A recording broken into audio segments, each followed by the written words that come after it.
कृते जनार्दनो देवस्त्रेतायां रघुनन्दनः द्वापारे रामकृष्णौ च कलो श्रीपाद श्रीवल्लभः। श्रीपादराजं शरणं प्रपद्ये। अध्याय 41. ढोंगी संन्यासाचा वृत्तांत। श्री श्रीपादांचे पिठिकापुरातून अंतर्धान होणे। श्री भास्कर शास्त्री आम्हास म्हणाले की श्री श्रीपाद श्रीवल्लभ हे महासरस्वती, महालक्ष्मी, महाकाली व राजराजेश्वरी स्वरूप आहेत। श्री श्रीपादातील देवी तत्व हे त्यांचे नित्य अनुष्ठान करणाऱ्या साधकांनाच कळू शकते। परा, पश्यंती, मध्यमा आणि वैखरी अशा 4 वाक असतात असे मी ऐकले होते। त्याबद्दल काही विवरण करण्यास मी भास्कर शास्त्रींना विनविले। तेव्हा भास्कर शास्त्री म्हणाले, अंबिका प्रत्येक वाणीतून व्यक्त होत असते। ती प्रत्येक मनुष्याद्वारे बोलत असते व प्रत्येक व्यक्तीच्या आतून बोलत बाहेर ऐकू येणाऱ्या वाणीला स्थूल वाक म्हणतात। जी वाणी बाहेर ऐकू येत नाही पण आत राहते व केवळ ओठांच्या हालचालीवरून अर्थबोध होतो तिला मध्यमा वाक म्हणतात। मध्यमापेक्षा सूक्ष्म असणाऱ्या वाणीला वैखरी वाक म्हणतात। कंठात राहणारी व मुखापर्यंत येणारी पण बाहेर न येता आतच राहणारी व मनातच घोळत राहणाऱ्या वाणीला पश्यंती वाक म्हणतात।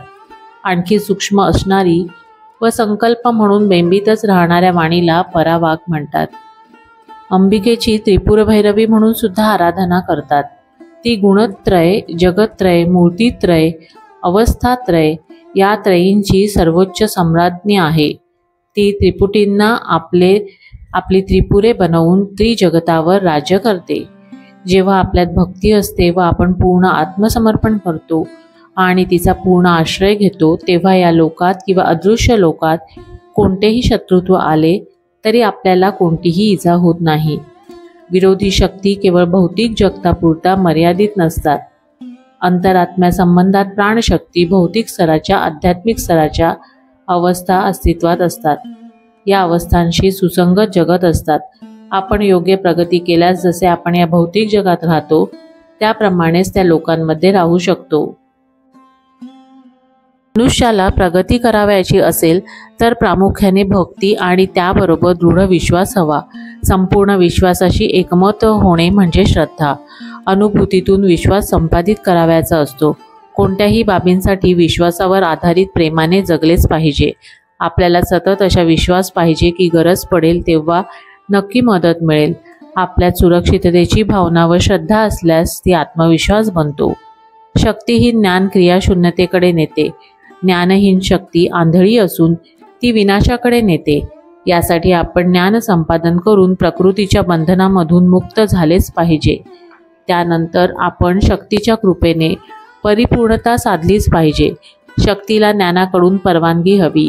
सांख्य मार्गात चैतन्याला पुरुष असे म्हटले आहे व कर्म करणाऱ्या प्रकृतीला स्त्री म्हटले आहे। खालच्या स्तरावर या दोघांमध्ये विरोध असतो। चैतन्य कर्म करीत नाही, प्रकृतीला ज्ञान नसते। जेव्हा हे दोन्ही एकत्र होतात तेव्हाच निर्मिती होते। या दोघांनाही अक्षमता आहे। चैतन्य पाहिले तर ते लंगडे आहे, प्रकृती पाहिली तर ती आंधळी आहे। अशा स्थितीत या लोकात आंधळेपण व लंगडेपण अस्तित्वात आहे हे दर्शविण्यासाठी श्री श्रीपादांनी ज्या कुटुंबात जन्म घेतला त्यात एक भाऊ आंधळा व एक भाऊ लंगडा जन्माला आले होते। चैतन्य लंगडे होते व प्रकृती आंधळी होती असे हे जन्म दर्शवितात। उच्च स्तरावर चैतन्य व प्रकृती यांना ईश्वर व ईश्वरी असे म्हणतात। तेव्हा या दोघांमध्ये कोणताही विरोध नसतो। श्री श्रीपादांना जेव्हा असे वाटले की उचित योग काल व योग वेळ आलेली आहे तेव्हा त्यांनी आपल्या बंधूंचे पंगुत्व व अंधत्व पूर्णपणे घालविले। जगतातील अशा प्रकारचे पंगुत्व व अंधत्व निर्मूलनाचा महाकाय कार्यक्रम हाती घ्यावयाचा आहे हे दर्शविण्यासाठीच त्यांनी हे केले होते। जेव्हा चैतन्य व प्रकृती अलौकिक स्थितीत असतात तेव्हा त्यांना ब्रह्म आणि माया म्हणतात। त्यांनी 16व्या वर्षी परिवाराचा त्याग करून घर सोडणे व संन्यासी म्हणून संचार करणे याचा अंतस्थ अर्थ स्वतःला ब्रह्म तसेच माया म्हणून जाहीर करणे हा होता। अमर्याद व अनंत गुण असलेल्या ब्रह्मास परिमितता आणणारी शक्ती म्हणजे माया। त्यांचा पिठिकापुरममधील जन्म केवळ हे सूचित करण्यासाठी होता की ते अमर्याद ब्रह्मस्वरूप असूनही त्यांनी स्वतःला मायेच्या अधीन करून तिच्या मर्यादांमध्ये वर्तन केले। याद्वारे असे स्पष्टपणे सर्व ज्ञात व जाहीर करण्यात आले की 16 वर्षानंतर ते मायेचे कैदी नाहीत, ते अमर्याद ब्रह्मस्वरूप आहेत व ते परतत्व असून भक्तोद्धारासाठी अवतरले। निम्न स्तरावर प्रकृती खूप सामर्थ्यवान दिसते। त्याची उदाहरणे देण्यासाठी श्री श्रीपादांच्या चरित्रात प्रकृतीने पिठिकापुरममध्ये घडवून आणलेले विरोधाभास, चर्चा, समस्या आढळतील। त्यानंतर मधल्या स्तरावर पुरुष आणि प्रकृती समान असतात। या अवस्थेत अविश्वास दाखविणारे आणि त्रासदायक असणारे काही लोक होते। या स्तरेने विविध अनुभव असणारी, विश्वास असणारी, त्यांना अवतार म्हणून ओळखणारी काही मंडळी होती। त्यांनी श्री पिठिकापूर सोडले। ती उन्नत स्थिती होती। या स्थितीमध्ये माया मिसळलेली होती। या स्थितीमध्ये त्यांना ते परब्रह्म स्वरूप आहेत हे निसंदिग्धपणे जाहीर करावे लागले आणि त्यांच्या दिव्य अवताराच्या लीला विस्तृतपणे दाखवाव्या लागल्या। पिठिकापूरमधील वातावरण त्याला अनुरूप नसल्याने त्यांनी पिठिकापूर सोडले। संपूर्ण विश्वात त्यांचा महिमा पसरल्यावर येणाऱ्या शताब्दीमध्ये केव्हा तरी त्यांच्या संकल्पाप्रमाणे पिठिकापुरमच्या रहिवाशांचा सुद्धा ज्ञानोदय होणार आहे। त्यांच्या विस्तारित अवस्थेत त्यांची दिव्य चैतन्य शक्ती मानवी चैतन्याचे अपंगत्व आणि प्रकृतीचे अंधत्व हे काढून टाकतील। कोणत्या परिस्थितीमध्ये श्री श्रीपादांनी पिठिकापूर सोडले असे मी श्री भास्कर शास्त्री यांना विचारल्यावर त्यांनी पुढील प्रमाणे सांगायला सुरुवात केली। लबाड संन्यासी, श्री श्रीपादांच्या दिव्य लीला सामान्य जनांच्या कोणत्याही अंदाजाला तुच्छ लेखणाऱ्या आहेत। एकदा एक संन्यासी कुकुडेश्वर मंदिरात आला। तो दत्तभक्त होता। तो दत्त दीक्षा देत होता। 40 दिवस दत्त दीक्षेचे पालन केल्यास सर्व इच्छा पूर्ण होतील असे त्याने जाहीर केले। पिठिकापुरममधील ब्राह्मण समाजानेही दीक्षा स्वीकारल्या। तो दक्षिणा म्हणून मोठ्या रकमा स्वीकारित होता। तो अशा गोळा केलेल्या रकमेतील काही भाग त्याच्याकडून दीक्षा घेतलेल्या ब्राह्मणांना देत होता। इतर जातींच्या लोकांना देखील ब्राह्मण दीक्षा घेण्यास व दीक्षा देणाऱ्या संन्याशास उदारपणे दान देण्यास सांगत होते। दीक्षा घेऊन मोठ्या रकमेची दक्षिणा देऊन आयुष्याचे सार्थक करण्यास ते सांगत होते। ब्राह्मणांच्या शब्दांचा अनादर करण्यास समर्थ न झाल्याने अनेक लोकांनी दीक्षेचा स्वीकार केला आणि दक्षिणा म्हणून मोठ्या रकमा ते देत होते। मध्यंतरीच्या काळात दत्तदीक्षा घ्यावी का नाही यावर चर्चा सुरू झाल्या। ब्राह्मण परिषद, क्षत्रिय परिषद व वैश्य परिषद यांची एक संयुक्त सभा घेण्यात आली। तिचे अध्यक्ष श्री बापनार्य होते। श्री बापनार्य अभिप्राय देताना म्हणाले, श्री दत्त सर्वांचे आहेत, सर्वजण दीक्षा घेऊ शकतात, म्हणून 18 वर्णाचे सर्व लोक संन्याशाकडून दत्त दीक्षा घेऊ शकतात। दीक्षा घेण्याची संधी सर्व लोकांना दिली गेली पाहिजे। त्यावेळी ब्राह्मण परिषदेतील बहुसंख्य सदस्य म्हणाले, महोदय, ब्राह्मण, क्षत्रिय आणि वैश्य धर्माचरण करतात म्हणून ते दीक्षा स्वीकारू शकतात। शूद्र अनाचारीन आहेत म्हणून त्यांनी दीक्षा स्वीकाराव्यास नको। आपण त्यांच्याकडून केवळ दक्षिणा स्वीकारूनही त्यांचा आपल्या तपशक्तीने उद्धार करू शकतो।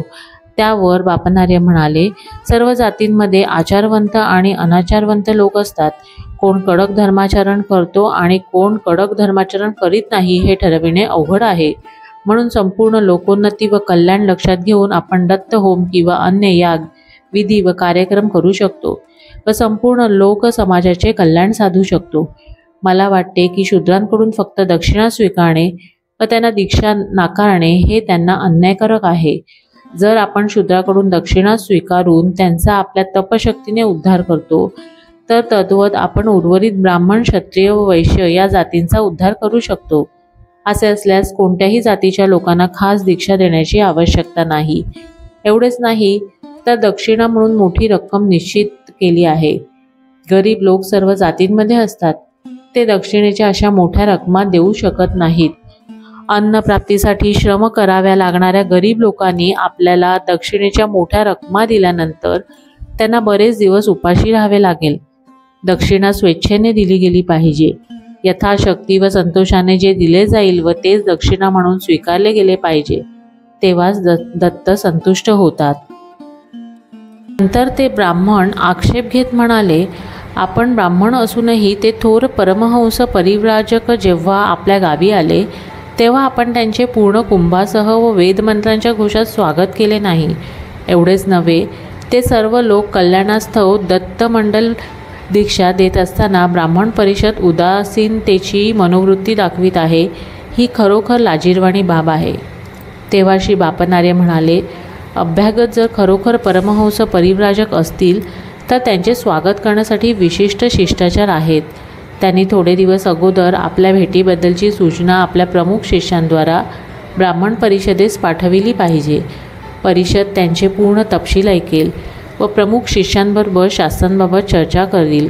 त्यामुळे प्रमुख शिष्यांचे शास्त्रांमधील नैपुण्य ज्ञात होईल. नंतर परिषद निष्कर्षाप्रत पोहोचेल व निर्णय घेईल की ते योग्य परिव्राजकाचे शिष्य आहेत.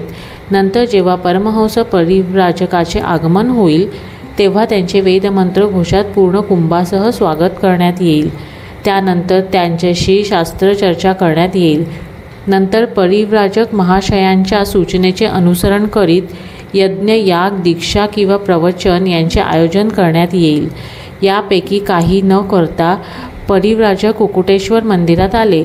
तत्काल त्यांनी तुमच्याबरोबर दत्तदीक्षेबद्दल चर्चा केली. शिवाय त्यांनी मुक्त हस्ते दक्षिणा मागितली. ही बाब आपल्या नियमांच्या विरुद्ध घडलेली नाही का? श्री बापनार्यांनी प्रश्न केला.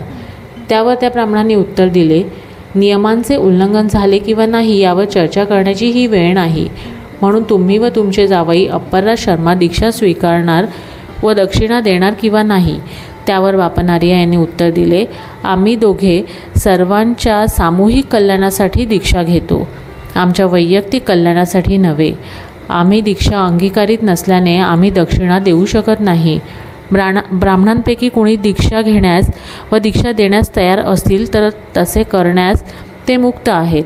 ब्राह्मण परिषद केवळ सामूहिक समस्या व लाभ या संबंधातील बाबींवर विचार करील. तुमच्या वैयक्तिक दीक्षा, समस्या व उत्तरे यावर नाही. बापनार्यांनी निर्णयात्मक सांगितले. श्री श्रेष्ठी श्री वर्मा यांनी देखील मंडल दीक्षेचे पालन करण्याचे नाकारले. मात्र ब्राह्मण, क्षत्रिय व वैश्य यांना दत्तमंडल दीक्षा घ्यावी किंवा नाही याबाबत स्वातंत्र्य देण्यात आले. श्री श्रीपाद दत्त दीक्षा देतात. श्री श्रीपादांबद्दल भक्ती व आस्था असणारे काही शेतकरी होते. त्यांच्यात व्यंकय्या प्रमुख होता. श्री श्रीपाद व्यंकय्याच्या घरी गेले. त्यांनी जाहीर केले, मी दत्तदीक्षा देतो.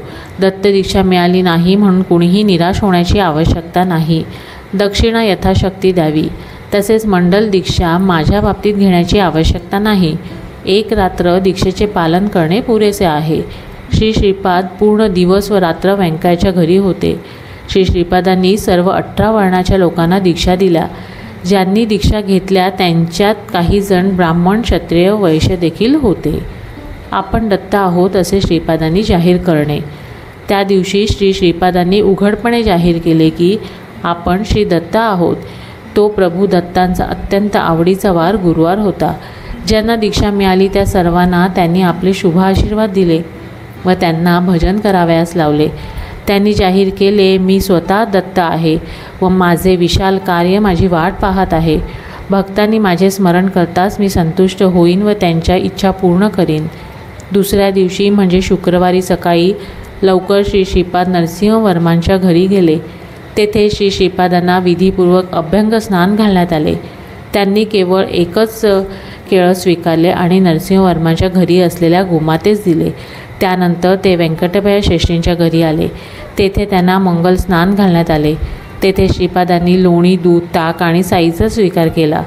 तेथे ते म्हणाले, माझे भक्त मला बोलावित आहेत आणि पिठिकापुरम सोडण्याची वेळ आली आहे. नंतर ते आपले मातामह श्री बापनार्यांच्या घरी पोहोचले. तेथे सुद्धा त्यांनी मंगल स्नान केले. त्यांनी जाहीर केले की मी प्रत्यक्ष दत्त आहे आणि श्रीपाद श्रीवल्लभ हे रूप आभासात्मक आहे. समस्यांनी त्रस्त झालेले, जुनाट आजारांमुळे पिडलेले रोगी दुःखातिरेकाने हाक मारीत आहेत. मी दत्त आहे हे स्पष्टपणे जाहीर करण्याचा व त्यांच्या दिव्य लीलांद्वारे जगाच्या उद्धाराच्या कार्यक्रमाचा प्रारंभ करण्याचा हा समय आहे. यानंतर ते स्वगृही पोहोचले. जेव्हा मातापित्यांनी श्री श्रीपादांच्या विवाहाविषयी उल्लेख केला तेव्हा ते म्हणाले, माते, मी अगोदरच अनेक वेळा आजोबांना, श्री श्रेष्ठींना आणि श्री वर्मांना अनघा लक्ष्मी समवेत दर्शन दिले आहे. त्या दिव्य दंपतींनी श्री श्रेष्ठी व श्री वर्मांच्या आमराईत व शेतात विहार केलेला अनेक लोकांनी पाहिला आहे. हे पहा, माझे अनघालक्ष्मी समवेत स्वरूप, हे माझे दिव्य वैभव संपन्न व मंगल स्वरूप पहा. अवधूत वेशात माझे आगमन झाले. तेव्हाही मी सांगितले होते की माझ्या विवाहाचा प्रस्ताव आल्यास मी घर सोडीन, असे श्रीपाद नम्रपणे म्हणाले. त्यांनी दिव्य रूपात दर्शन दिल्यानंतर आपल्या भावांना स्पर्श केला. श्रीपादांच्या अमृतमय दृष्टीने त्यांच्या भावांची शारीरिक अक्षमता दूर झाली. सुमती महाराणी व अप्पलराज शर्मा निश्चल झाले. ते काहीही बोलण्यास असमर्थ झाले. दरम्यान त्यांची मातामही राजमंबा, मातामह बापानार्य, व्यंकटपय्या व त्यांची धर्मपत्नी व्यंकटसुभमंबा, नरसिंहवर्मा व त्यांची धर्मपत्नी अम्माजम्मा तेथे आले. ते त्या सर्वांशी गमतीने आनंदाने स्मित करीत बोलत होते. तेव्हा सुमती महाराणी म्हणाल्या, बाळा श्रीपादा, तू सांगत आहेस की सर्व ऋण परतफेड करून तू निर्गमन करीत आहे, पण श्री व्यंकटपया श्रेष्ठी, वत्सवाई व मल्हारी परिवार यांच्याकडील दूध ऋणाची परतफेड तुझ्याकडून होऊ शकत नाही. श्रीपादांचे अदृश्य होणे. श्रीपाद आपल्या आईला म्हणाले, आई, तू जे म्हणतेस ते मी नाकारीत नाही. जोपर्यंत हे 3 परिवार मला विसरणार नाहीत तोपर्यंत मी त्यांना विसरणार नाही. जरी ते विसरले तरी मी त्यांना आठवण करून देईन. त्यांना बळजबरी करून देखील मी त्यांच्याकडून सेवा घेईन व त्यांना चांगली फळे देईन. प्रत्येक पिढीत मी तुझ्या माता पित्याच्या वंशात कुणाच्या तरी घरात भोजने घेईन, तथापि मी दक्षिणा घेणार नाही. मला माहीत आहे की तुझे माहेरवासी प्रेमाने मला त्यांचा भाचा समजतात. मी देखील या मानवी नात्याचा मान ठेवीन व कर्तव्यदक्ष भाच्यासारखा वागेन. तुझ्या माहेरच्या कुटुंबास आणखी काय हवे? नंतर आपल्या वडिलांकडे वळून ते म्हणाले, आपल्या गंडीकोट परिवारात वेद अगदी दीर्घकाळ राहतील. माझे दोन्ही भाऊ चांगले वेदपंडित होतील. जोपर्यंत गंडीकोट परिवार मला विसरणार नाही तोपर्यंत मी देखील त्यांना विसरणार नाही. श्रीधर शर्मा एका जन्मात महापुरुष म्हणून समर्थ रामदास नावाने जन्मतील. त्यावेळी नरसिंहवर्मा हे छत्रपती शिवाजी म्हणून जन्मतील. समर्थ रामदास हे शिवाजीचे गुरु म्हणून कार्य करतील आणि अशा प्रकारे पौरोहित्याच्या दोन्ही परिवारातील संबंध सुस्थापित होईल. रामराज शर्मा हे श्रीधर नावाने जन्म घेतील व महान योगी होतील. श्रीधर यांच्या शिष्य परंपरेकडून पिठिकापुरममध्ये माझ्या नावाने महासंस्थान स्थापन होईल. श्री व्यंकटपया श्रेष्ठी यांच्याबरोबरचा ऋणानुबंध दृढ होईल. एवढेच नव्हे तर वत्सवाई परिवाराचे लोकही नंतर येतील, असे वचन श्रीपादांनी दिले. सावित्रपन्नमचे पठण झाले. श्रीपाद वेदांना आपले जीवन मानतात. जेव्हा वेद पठण चालू होते तेव्हा सर्व लोक पाहत असताना ते अदृश्य झाले. अध्याय 41 समाप्त. श्रीपाद श्रीवल्लभांचा जय जयकार असो.